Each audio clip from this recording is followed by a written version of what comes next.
தொடர்ச்சியாக நிகழ்ச்சியில் இன்றைய பத்திரிகைகளின் பார்வையில் எங்கள் கைவசம் யாழ்குடா நாட்டிலிருந்து வெளிவந்திருக்கக்கூடிய 4 பத்திரிகைகள் இருக்கின்றது. முதலில் ஈழநாடு மற்றும் வலம்புரி நாளிதழின் செய்திகளை பார்க்கலாம். ஈழநாட்டு பத்திரிகையின் இன்றைய பிரதான செய்தியாக மோடியின் பாதுகாப்பிற்காக விசேட குழு கொழும்பு வந்தது. கொழும்பு அனுராதபுரத்தில் சிறப்பு பாதுகாப்பு போக்குவரத்து திட்டம். இந்திய பிரதமர் நரேந்திர மோடி நாளை 4ஆம் தேதி இலங்கைக்கு அதிகாரப்பூர்வ பயணம் மேற்கொண்டு வருகை தர உள்ளார். இந்த நிலையில் அவரது வருகைக்கு முன்னதாக இலங்கை பாதுகாப்பு நிறுவனங்களுடன் ஒருங்கிணைந்து பணியாற்ற இந்தியாவிலிருந்து விசேட பாதுகாப்பு குழு ஒன்று கொழும்பை வந்தடைந்துள்ளதாக புதுடில்லி தகவல்களை தெரிவிக்கின்றனர் என்றவாறு இந்த செய்தி ஈழநாட்டு பத்திரிகையின் பிரதான செய்தி காணப்படுகின்றது. தொடர்ச்சியாக வலம்புரி நாளிதழின் பிரதான செய்தியோடு இணைந்திருக்கலாம். வலம்புரி நாளிதழுடைய இன்றைய பிரதான தலைப்பு செய்தியாகவும் மோடி நாளை இலங்கை விஜயம், நாடு முழுவதும் பாதுகாப்பு அதிகரிப்பு. பாரத பிரதமர் மோடி 2 நாட்கள் அரசு முறை பயணமாக நாளை வெள்ளிக்கிழமை இலங்கைக்கு விஜயம் செய்ய வருகிறார். மோடியின் வருகையை முன்னிட்டு நாடு முழுவதும் பாதுகாப்பு அதிகரிக்கப்பட்டிருக்கிறது. இந்த நிலையில் அவரது வருகைக்கு முன்னதாக இலங்கை பாதுகாப்பு நிறுவனங்களுடன் ஒருங்கிணைந்து பணியாற்றுவதற்காக இந்தியாவிலிருந்து விசேட பாதுகாப்பு குழு ஒன்று கொழும்பை வந்தடைந்துள்ளதாக புதுடில்லி தகவல்கள் தெரிவிக்கின்றன. மோடியின் வருகையின் போது கொழும்பு மற்றும் அனுராதபுரத்தில் சிறப்பு பாதுகாப்பு மற்றும் போக்குவரத்து திட்டம் செயல்படுத்தப்பட்டிருக்கிறது. வெள்ளிக்கிழமை மாலை கட்டுநாயக்காவில் சர்வதேச விமான நிலையத்தில் மோடி வருகை தந்தது முதல் 6ஆம் திகதி அவர் செல்லும் வரை கொழும்பு உட்பட பல பகுதிகளில் பாதுகாப்பு பலப்படுத்தப்பட்டிருக்கிறது. இந்திய பிரதமருடன் வெளியுறவு அமைச்சர் எஸ் ஜெய்சங்கர், தேசிய பாதுகாப்பு ஆலோசகர் அஜித் தோவல், வெளியுறவு செயலாளர் மற்றும் மூத்த இந்திய அதிகாரிகள் என பலரும் கலந்து கொள்ள உள்ளார்கள். இந்திய பிரதமருடன் வெளியுறவு அமைச்சர், தேசிய பாதுகாப்பு ஆலோசகர், வெளியுறவு செயலாளர் மற்றும் பிற மூத்த இந்திய அதிகாரிகள் வருகை தர உள்ளனர். இந்த பயணத்தின் போதும் பிரதமர் மோடி ஜனாதிபதி அனுரகுமார திசாநாயக்க மற்றும் பிரதமர் ஹரணி அமரசூரி ஆகியோருடன் இருதரப்பு பேச்சுக்களையும் நடாத்த இருக்கிறார். மேலும் பிரதமர் மோடி அனுராதபுரத்தில் புனித ஸ்ரீ மகாபோதியில் வழிபாடு நடத்தவும், இந்திய அரசாங்கத்தின் நிதியுதவியில் இலங்கையில் முன்னெடுக்கப்படும் பல திட்டங்களை தொடங்கி வைக்கவும் இருக்கிறார். மேல் மாகாணத்தின் மூத்த டிஜிஜி சஞ்சீவ தர்மரத்னே மோடியின் கொழும்பு பயணத்துக்கான பாதுகாப்புகளை கண்காணிக்க உள்ளார். ஜனாதிபதியின் பாதுகாப்பு பிரிவு மற்றும் இந்திய பாதுகாப்பு குழுவும் ஒருங்கிணைந்து இந்த பாதுகாப்பு ஏற்பாடுகளை செய்துள்ளமையும் குறிப்பிடத்தக்கது. பிரதமர் மோடியும் அவரது குழுவினரும் விமான நிலையத்திலிருந்து கொழும்புக்கு பயணிக்கும் போது, கொழும்பு மற்றும் அனுராதபுரத்தில் பயணிக்கும் போதும் பல வீதிகள் அவ்வப்போது மூடப்படும். கொழும்பு மற்றும் அனுராதபுரத்தில் கடுமையான பாதுகாப்பு நடவடிக்கைகள் முன்னெடுக்கப்பட உள்ளது. பாதுகாப்பு மற்றும் போக்குவரத்து கட்டுப்பாட்டிற்காக அதிகளவான போலீசார் மற்றும் சிறப்பு படையினர் பயன்படுத்தப்பட இருக்கிறார்கள் என்றும் மோடியினுடைய நாளைய இலங்கை விஜயம் தொடர்பான செய்திகள் காணப்படுகிறது. ஏனைய வலம்புரியினுடைய முற்பக்க செய்திகளாக சில உள்ளூராட்சி மன்றங்களுக்கான தேர்தல் நடவடிக்கைகளுக்கு தடை நீடிப்பு, அசல் பிறப்பு சான்றிதழ்கள் சமர்ப்பிக்கப்பட்ட வேட்புமனுக்களை ஏற்க உத்தரவு என்ற செய்தி, இளவாலை உயரப்புலத்தில் பிறந்து 43 நாட்களான பெண் குழந்தை மரணம், தேசபந்து தென்னகோனுக்கு எதிராக பிரேரணை அடுத்த வாரம் சபையில் என்ற கட்டமிடப்பட்ட செய்திகளும் காணப்படுகிறது. 9ஆம் தேதி வரை வடக்கில் மழை தொடரும்.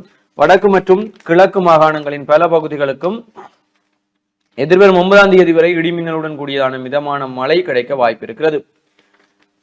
முன்னரே குறிப்பிட்டபடி இன்று வடக்கு மற்றும் கிழக்கு மாகாணங்களின் பல பகுதிகளுக்கும் மிதமான மழை கிடைக்க தொடங்கியுள்ளது. இந்த மழை எதிர்வரும் 9/4/2025 வரை நீடிக்கும் என யாழ்ப்பாண பல்கலைக்கழகத்தினுடைய புவியியல் துறை தலைவர் நாகமுத்து பிரதீப் ராஜா அவர்கள் தெரிவித்திருக்கிறார்.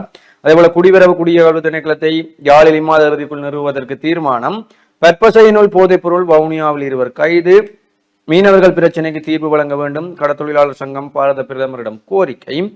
நீதியமைச்சர் இன்று யாழ் விஜயம், திசவிகாரை தொடர்பில் கலந்துரையாடலில் ஈடுபடுவார் என்ற செய்திகள் வலம்புரியினுடைய முற்பக்க செய்திகளாக இருக்கிறது. தொடர்ந்து ஈழநாட்டு பத்திரிகையின் ஏனைய முற்பக்க செய்திகளோடு இணைந்திருக்கலாம்.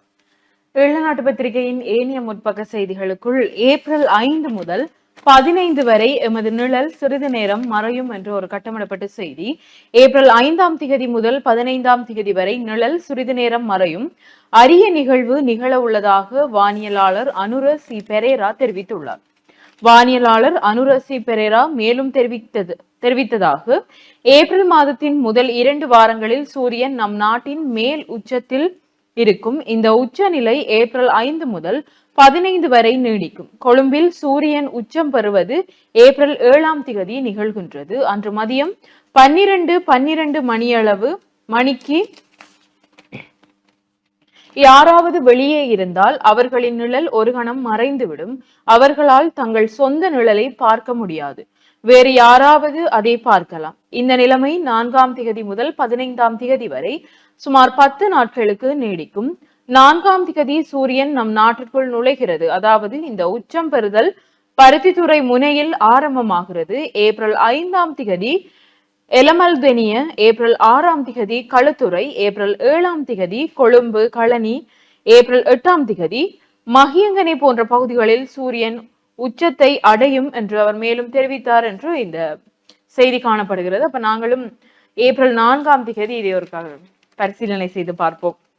தொடர்ச்சியான செய்திகளுக்குள், இலங்கை இந்திய மீனவர் பிரச்சினைக்கு இங்கு வரும் மோடி தீர்வை தர வேண்டும். யாழ் மாவட்ட கடற்தொழில் சமாசம் கோரிக்கை என்ற ஒரு புகைப்படம் தாங்கிய செய்தியும், இந்தியாவுடன் இலங்கை இருதரப்பு ஒப்பந்தங்கள் என்ற ஒரு செய்தி, இந்தியாவுடன் சுகாதாரம், வலுசக்தி, டிஜிட்டல் பொருளாதாரம் மற்றும் பாதுகாப்பு துறை சார்ந்து புரிந்துணர்வு ஒப்பந்தங்கள் கைச்சாத்திடப்பட உள்ளதாக அமைச்சரவை பேச்சாளர் அமைச்சர் நலிந்த ஜெயதிச தெரிவித்துள்ளார் என்ற ஒரு செய்தியுடன், உணவுப் பொருட்களின் விலை மேலும் உயரும்.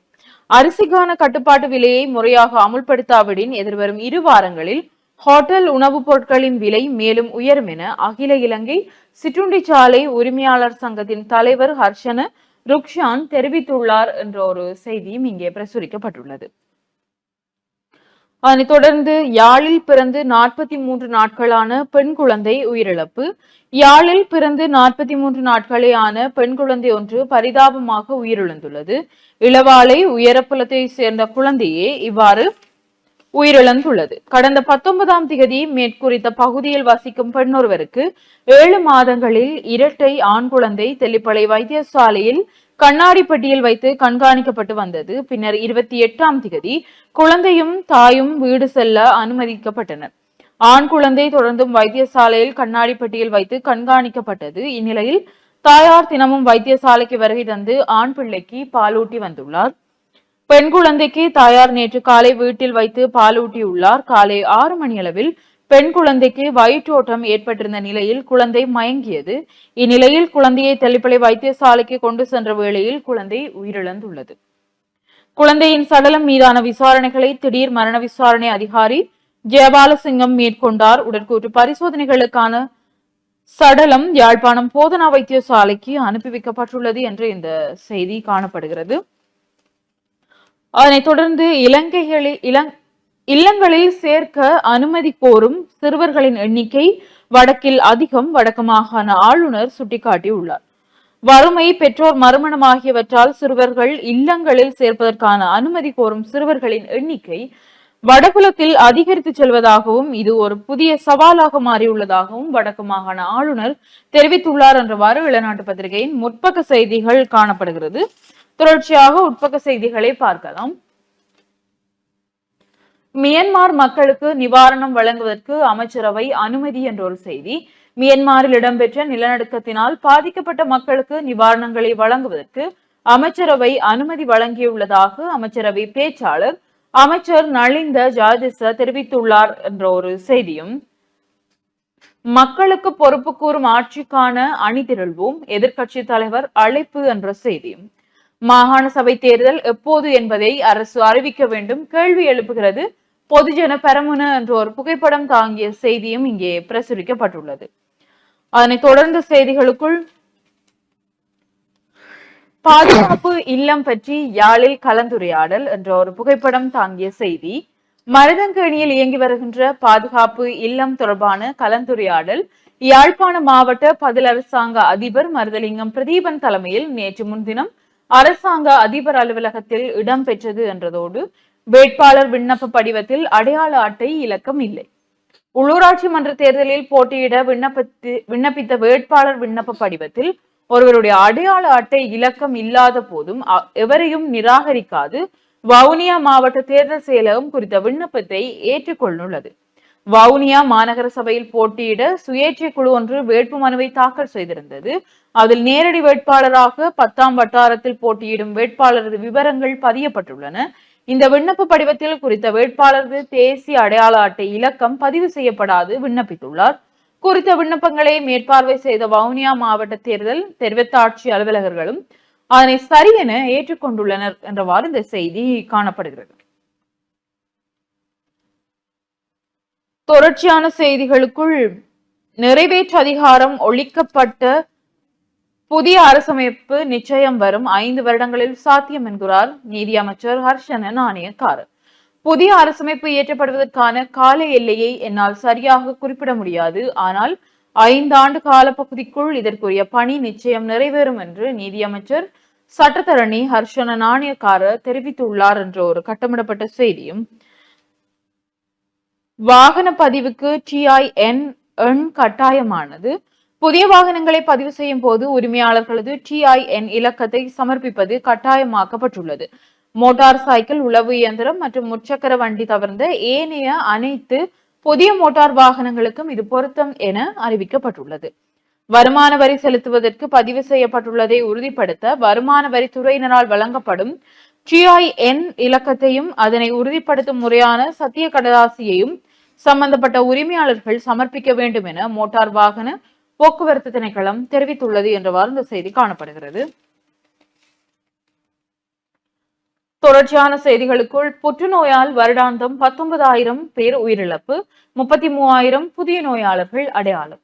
நாட்டில் வருடாந்தம் 33,000 புதிய புற்றுநோயாளர்கள் சுகாதாரத்துறையால் அடையாளம் காணப்படுகின்றனர். ஒவ்வொரு ஆண்டும் சுமார் 19,000 பேர் புற்றுநோயால் உயிரிழக்கின்றனர் என்று சுகாதார மற்றும் வெகுசன ஊடக அமைச்சர் நலிந்த ஜாதிச தெரிவித்துள்ளார் என்று இந்த செய்தி ஒன்று இங்கே பிரசுரிக்கப்பட்டுள்ளது. புத்தாண்டை முன்னிட்டு விசேட பேருந்து சேவை. தமிழ் சிங்கள புத்தாண்டை முன்னிட்டு சொந்த ஊர் திரும்பும் மக்களின் வசதி கருதி விசேட பேருந்து சேவை இயக்கப்பட்டுள்ளதாக இலங்கை போக்குவரத்து சபை தெரிவித்துள்ளது என்ற ஒரு செய்தியும், தனியாரின் குறைந்த ஊதியம் ரூபாய் 27,000 திருத்தப்படும் தொழிலமைச்சு அறிவிப்பு என்ற செய்தியோடு, பெரும்பாலான நகரங்களில் காற்றின் தரம் மிதமான நிலையில் தான் காணப்படுகிறது அப்படி என்ற செய்திகளும் இங்கே பிரசுரிக்கப்பட்டுள்ளது. மனைவி போதைப் பொருளுடனும் கணவன் துப்பாக்கியுடனும் கைது அப்படி என்று ஒரு புகைப்படம் தாங்கிய செய்தி ஒன்று இங்கே பிரசுரிக்கப்பட்டுள்ளது. ஹோட்டலில் சுய நினைவின்றி இருந்த பெண்ணிடமிருந்து ஐஸ் போதைப் பொருளை போலீசார் கைப்பற்றியுள்ளனர். இதைத் தொடர்ந்து அவரிடம் நடாத்தப்பட்ட விசாரணையில் அவரின் கணவரை T56 ரக துப்பாக்கியுடன் அவற்றிற்கான 113 தோட்டாக்களுடனும் கைது செய்யப்பட்டுள்ளார் என்ற அந்த துப்பாக்கி மற்றும் தோட்டாக்களின் புகைப்படம் தாங்கிய செய்தி ஒன்று இங்கே பிரசுரிக்கப்பட்டுள்ளது. தொடர்ச்சியாக, பணத்தால் மூண்டது சண்டை, தம்பியை கொன்ற அண்ணன். பணம் தொடர்பில் எழுந்த தகராறில் தம்பியை கூறிய ஆயுதத்தால் குத்தி கொன்ற அண்ணனை போலீசார் கைது செய்துள்ளனர். ஹம்பகா யா எல்ல போலீஸ் பிரிவில் ஏக்கல சாந்த மத்தியூதி மாவத்தை பகுதியில் நேற்று முன்தினம் இந்த சம்பவம் இடம்பெற்றுள்ளது. இதில் 24 வயது இளைஞரே உயிரிழந்துள்ளார். அதைத் தொடர்ந்து அவரின் மூத்த சகோதரனான 35 வயது நபரை போலீசார் கைது செய்துள்ளனர். இருவரும் ஒரே இடத்தைச் சேர்ந்தவர்கள் என்பதும் குறிப்பிடத்தக்கது என்றவாறு இந்த செய்தி காணப்படுகிறது. அதைத் தொடர்ந்து கடற்கரையில் சடலம் மீட்பு. கடற்கரையில் ஆண் ஒருவரின் சடலம் மீட்கப்பட்டுள்ளது. கொழும்பு மொரட்டுவை பகுதியிலேயே நேற்றைய தினம் இந்த சடலம் மீட்கப்பட்டது. இந்த சடலம் யாருடையது என அடையாளம் காணப்படவில்லை. சடலம் பாணந்துறை மருத்துவமனையில் ஒப்படைக்கப்பட்டுள்ளது. மேலதிக விசாரணைகளை மொரட்டுவை போலீசார் மேற்கொண்டு வருகின்றனர் என்ற செய்தியோடு, பதுளையில் மண் சரிவு. பதுளை எல்லவெல்ல வாய ஹரந்தகொல்ல பகுதியில் நேற்று புதன்கிழமை ஏற்பட்ட மண் சரிவு காரணமாக அப்பகுதியில் போக்குவரத்து பாதிக்கப்பட்டுள்ளது. எனவே அப்பகுதியால் பயணிக்கும் வாகன சாரதிகள் மற்றும் பொதுமக்கள் மிகவும் கவனமாக விழிப்புணர்வுடன் இருக்குமாறு பதுளை மாவட்ட அனர்த்த முகாமைத்துவ மத்திய நிலையம் அறிவித்துள்ளது என்றவாறு செய்திகள் இங்கே பிரசுரிக்கப்பட்டுள்ளது. அதைத் தொடர்ந்து ஒரு செய்தியாக கிழக்கு மாகாண செய்திக்குள், காணாமல் போன மீனவர் சடலமாக மீட்பு.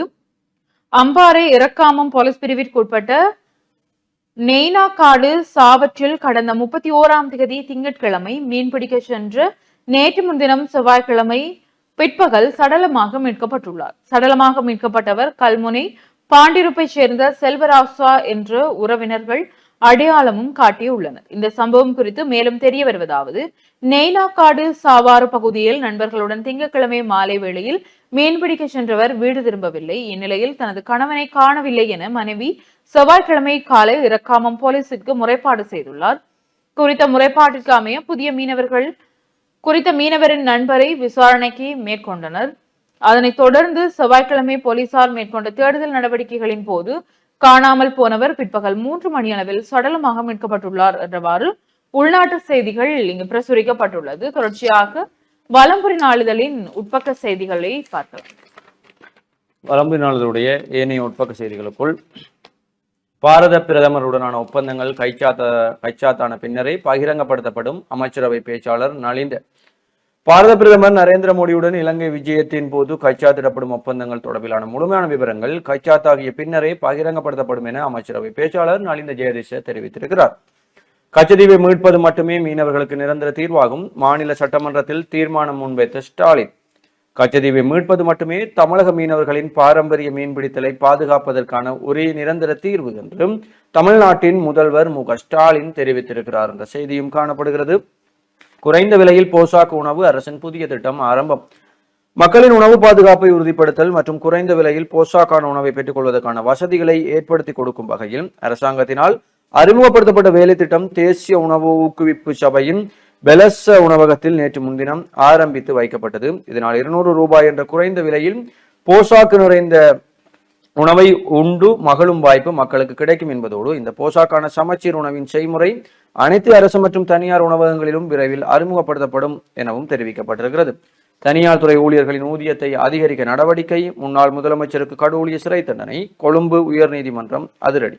வடமத்திய மாகாணத்தின் முன்னாள் முதலமைச்சர் உள்ளிட்ட இருவருக்கு 16 ஆண்டுகள் கடூழிய சிறை தண்டனை விதிக்கப்பட்டிருக்கிறது என்ற செய்தியும் காணப்படுகிறது.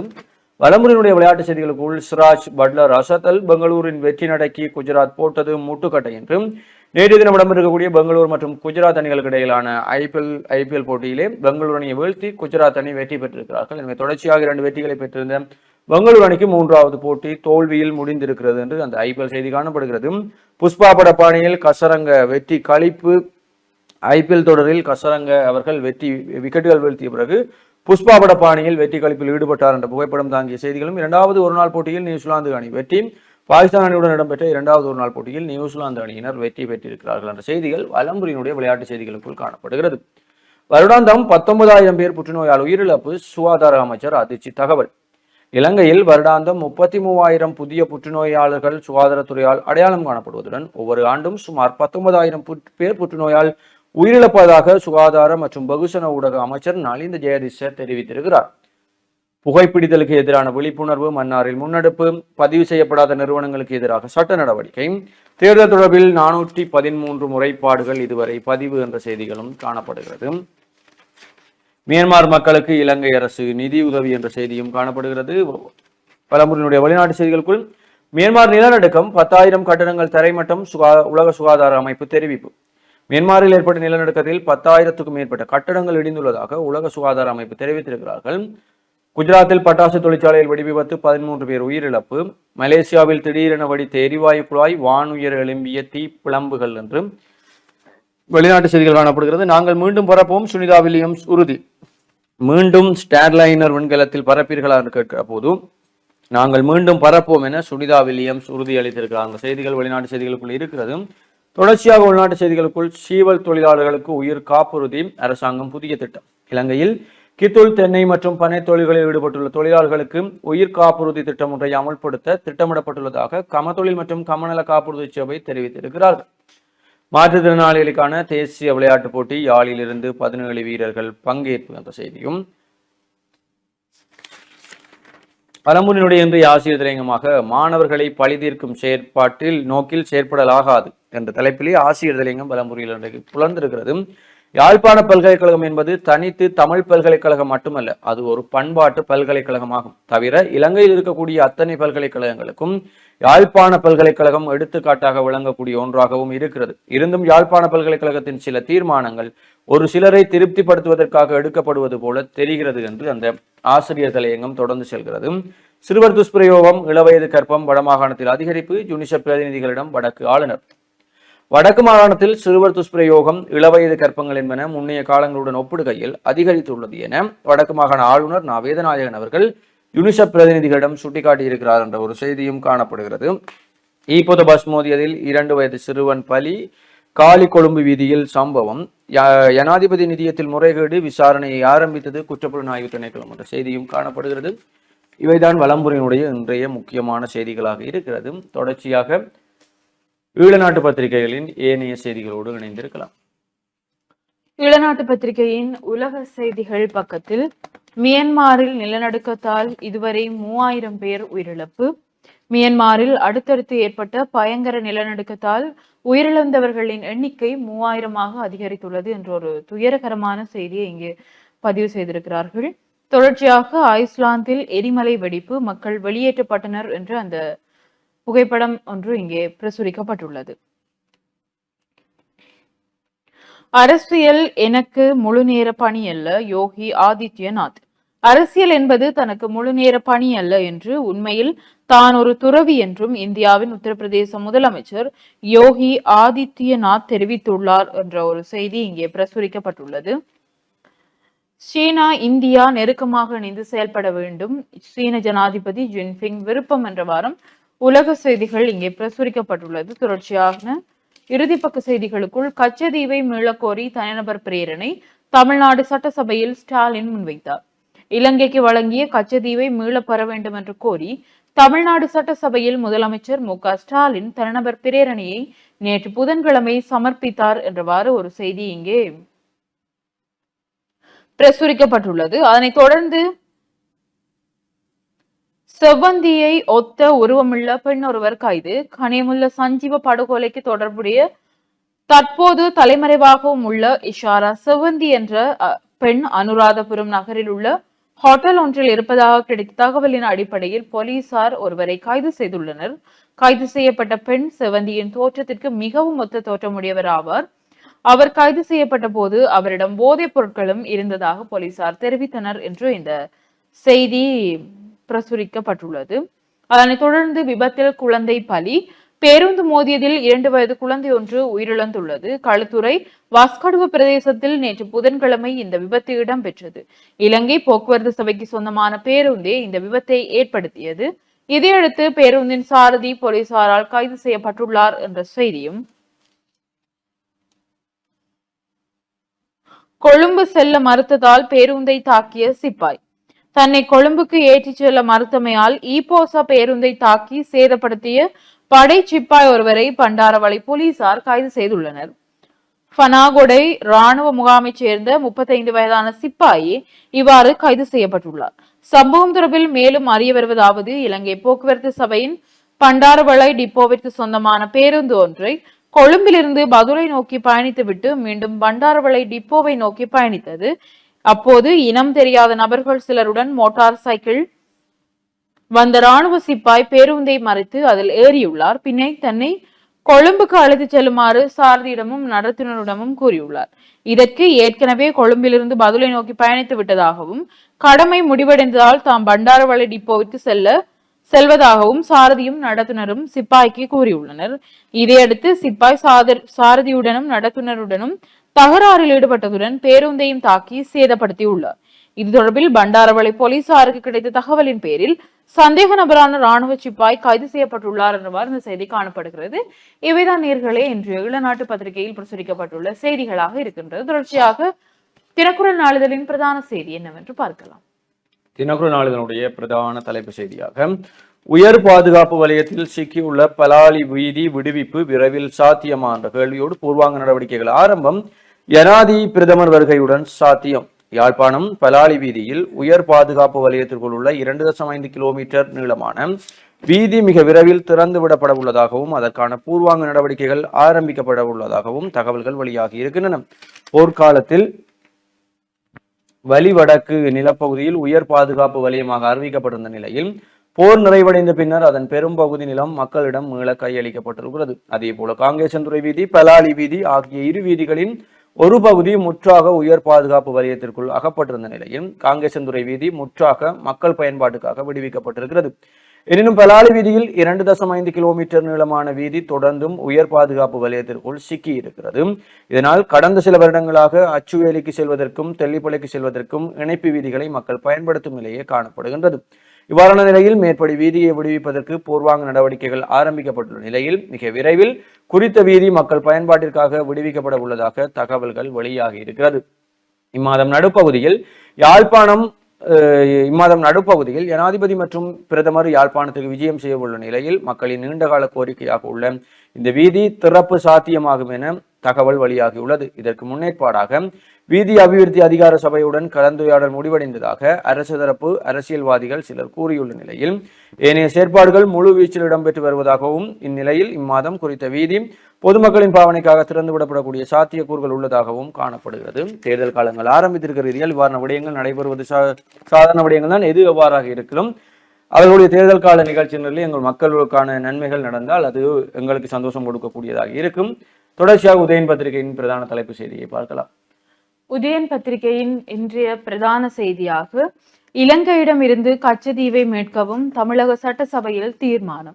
இலங்கைக்கு வழங்கப்பட்ட கச்சதீவை விரைவில் மீட்டெடுக்க வேண்டும் என்று வலியுறுத்தி தமிழக சட்டசபையில் நேற்று தீர்மானம் நிறைவேற்றப்பட்டுள்ளது என்றவாறு உதயன் பத்திரிகையின் பிரதான செய்தி காணப்படுகிறது. அதனைத் தொடர்ந்து செய்திகளாக பிரதமர் மோடியின் பயணத்தில் இந்தியாவுடன் ஒப்பந்தங்கள் அரசாங்கம் அறிவிப்பு. முச்சந்தி முரளி அவர்களுடைய கருத்தாக, அந்தாள் இங்க வார நேரமா பார்த்து கச்சதீவு விஷயமா ஒரு செக் வச்சிருக்கணும் பார்த்தீங்களோ என்றவாறு ஒரு கருத்தை அவர் தெரிவித்திருக்கிறார். அதனைத் தொடர்ந்த செய்திகளுக்குள் முன்னாள் ராணுவ தளபதிகளுக்கு பிரிட்டன் தடை தொடர்பில் ஆராய்வதற்காக தனிக்குழு. ஸ்ரீலங்கா படைகளின் முன்னாள் தளபதிகளுக்கு எதிராக பிரிட்டனால் பிறப்பிக்கப்பட்டுள்ள தடை தொடர்பில் ஆராய்ந்து அடுத்த கட்ட நடவடிக்கைகளை முன்னெடுப்பதற்காக விசேட குழு ஒன்றை நியமிப்பதற்கு அமைச்சரவை தீர்மானித்துள்ளது என்ற செய்தியும், தென்னக்கோனுக்கு எதிராக பிரேரணை ஏப்ரல் 8 போலீஸ் மா அதிபர் தேசபந்து தென்னக்கோனை அந்த பதவியிலிருந்து நீக்குவதற்காக விசாரணை குழு ஒன்று அமைக்கப்பட வேண்டும் என்ற பிரேரணை எதிர்வரும் 8ஆம் தேதி நாடாளுமன்றத்தில் சமர்ப்பிக்கப்பட்டுள்ளது. சபாநாயகர் யஹத் விக்ரமரத்ன தலைமையில் நேற்று நடைபெற்ற பாராளுமன்ற நாடாளுமன்ற அலுவல்கள் கலந்துரையாடலின் போதே இந்த விடயம் தொடர்பாக கலந்துரையாடப்பட்டது என்று இந்த செய்தி காணப்படுகிறது. அதனைத் தொடர்ந்து வடக்கு கிழக்கு அபிவிருத்தி 8 ஆண்டுகளுக்கு $500 மில்லியன் உலக வங்கி வழங்கும். வடக்கு கிழக்கு மாகாணத்தில் உலக வங்கியால் பெரும் அபிவிருத்தி திட்டங்கள் மேற்கொள்ளப்பட உள்ளன. இதற்காக $500 மில்லியன் நிதி ஒதுக்கப்பட்டுள்ளது என்று இந்த செய்தி தொடர்ந்து செல்கிறது. அதனைத் தொடர்ந்து 50 ஆண்டுகளின் பின்னர் மாவட்டபுர கந்தனுக்கு மகா கும்பாபிஷேக விழா என்று ஒரு செய்தி, அது நாங்கள் சமூக வலைதளங்களிலும் அதிகம் காணக்கூடிய ஒரு விடயமாக இருந்தது. அதனைத் தொடர்ந்து வயிற்றோட்டம் ஏற்பட்டு பச்சிளம் சிசு உயிரிழப்பு என்று நாங்கள் ஈழநாட்டு பத்திரிகையில் விரிவாக பார்த்த செய்தி தான் இங்கும் பிரசுரிக்கப்பட்டுள்ளது. யாழ் மாவட்ட செயலகத்தில் குடிவரவு குடியகல்வு சேவை விரைவில் ஆரம்பமாகும், அமைச்சர் அறிவிப்பு என்றவாறு உதயன் பத்திரிகையின் முற்பக்க செய்திகள் காணப்படுகிறது. தொடர்ச்சியாக தினக்குரல் நாளிதழின் முற்பக்க செய்திகளோடு இணைந்திருக்கலாம்.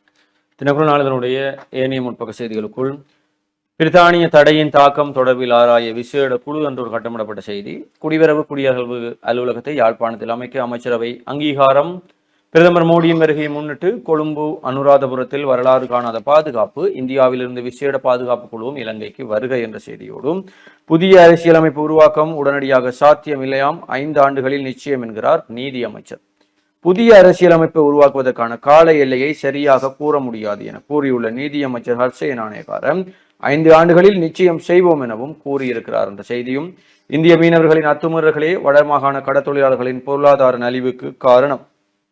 வடமாகாண கடற்தொழிலாளர்களின் வாழ்வாதாரத்தை அளிக்கும் இந்திய மீனவர்களின் அத்துமீறல் தொடர்பாக இரு நாட்டு அரசாங்கங்களிடமும் அழுத்தம் கொடுக்கும் வகையில் பேச்சு நடத்துவோம் என நாடாளுமன்ற உறுப்பினர் ஸ்ரீதரன் அவர்கள் தெரிவித்திருக்கிறார். மலிவான விலையில் சத்தான உணவுகள் அரசின் புதிய திட்டம் நேற்று ஆரம்பம். முல்லைத்தீவில் மீன்பிடி கற்கைகள் பீடம் அமைப்பதற்கு தாமதமே 120 ஏக்கர் காணி ஒதுக்கப்பட்டு 7 வருடமாகிறது.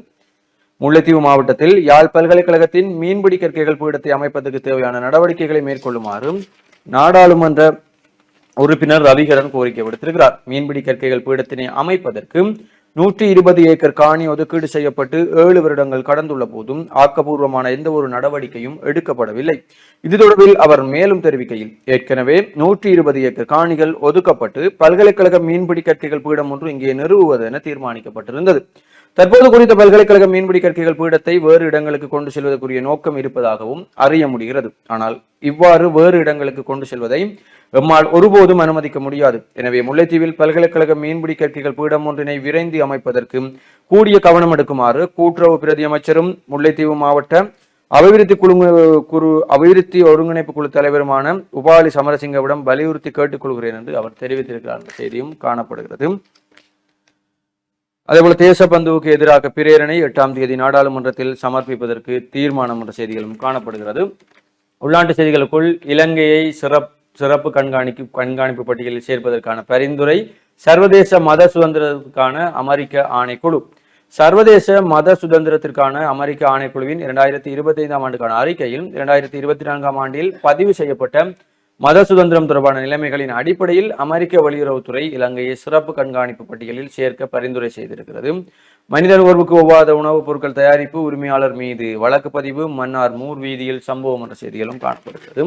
தினக்குரலுடைய இறுதிப்பக்க செய்திகளாக விளையாட்டு செய்திகளுக்குள் நியூசிலாந்துக்கு எதிரான ஒருநாள் தொடரையும் இழந்தது பாகிஸ்தான் என்ற செய்தி. நேற்று T20 தொடரை இழந்தது போலவே நியூசிலாந்து அணிக்கு எதிரான ஒருநாள் தொடரையும் பாகிஸ்தான் அணி இழந்திருக்கிறார்கள் என்ற செய்தி. லக்னோ அணியை வீழ்த்தி பஞ்சாப் கிங்ஸ் வெற்றி என்ற IPL தொடர்பான செய்தி. 2027 உலக கிண்ணம் தான் பெரிய இலக்கு, விராட் கோலி தெரிவிப்பு. சாதனை பட்டியலில் இணைந்தார் மனிஷ் பாண்டே. 2008ஆம் ஆண்டில் உதயமான IPL-இல் இதுவரை நடந்துள்ள அனைத்து தொடர்களிலும் ஆடிய டோனி, ரோஹித் சர்மா, விராட் கோலி ஆகியோரின் சாதனை பட்டியலில் மனிஷ் பாண்டேவும் இணைந்திருக்கிறார் என்ற செய்தியும்.